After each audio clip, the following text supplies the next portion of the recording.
good morning class 9. How are you today? Hope you have a good condition and hope you enjoy your lesson. So today bertemu lagi dengan Miss Riris dengan topik materi kita hari ini, ketergantungan antar uang berdasarkan konsep ekonomi. Jadi dengarkan baik-baik penjelasan dari Miss.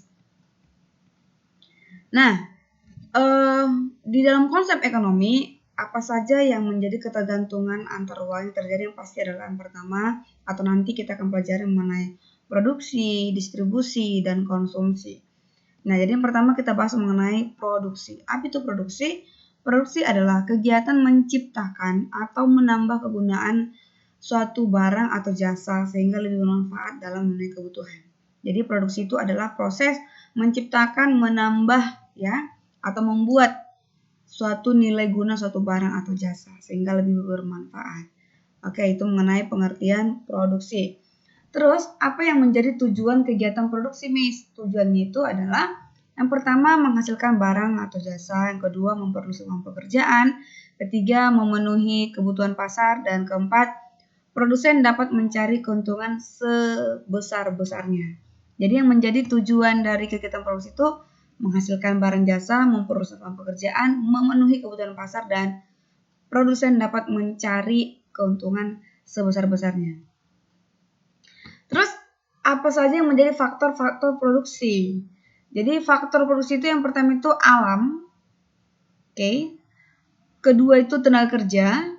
Ketiga modal. Dan keempat adalah kewirausahaan. Maksud kewirausahaan ini adalah jiwa berwirausaha, jiwa untuk berbisnis, jiwa untuk berusaha. Oke. Next.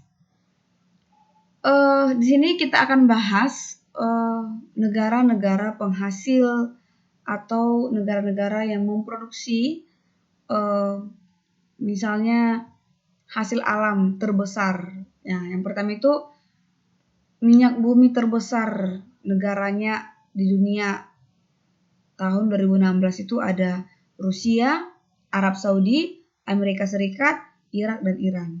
Jadi 5 negara yang memproduksi minyak bumi terbesar itu Rusia, Arab Saudi, Amerika Serikat, Irak, dan Iran. Oke. Nah, yang kedua penghasil padi terbesar itu di tahun 2016 ada Tiongkok, India, Indonesia, kita ya, Bangladesh, dan Vietnam. 5 penghasil padi terbesar di dunia tahun 2016. Nah, penghasil kelapa sawit ada Indonesia, Malaysia, Thailand, Kolombia, Nigeria.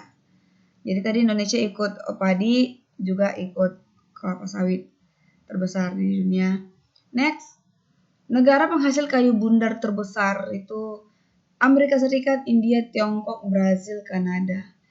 Nah, kenapa Indonesia nggak ikut? Padahal Indonesia kan memiliki hutan yang sangat luas. Gitu. Itu menjadi pertanyaan besar juga ya.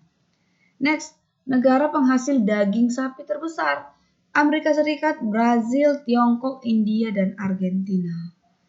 Wow, dan daging sapi ini mahal. Nah, penghasil ikan atau perikanan tangkap di laut terbesar di dunia itu tahun 2014 Tiongkok, Indonesia, Amerika Serikat, Rusia, dan Jepang. Jadi tadi Indonesia itu penghasil beras terbesar, ikut kelapa sawit, dan ini dia ikan. Oke, jadi tidak ada suatu wilayah yang dapat memproduksi semua barang atau jasa yang dibutuhkan. Suatu kegiatan produksi membutuhkan wilayah lain dalam memenuhi kebutuhan produksinya. Artinya kayak gini, beda negara pasti beda menjadi kelebihannya.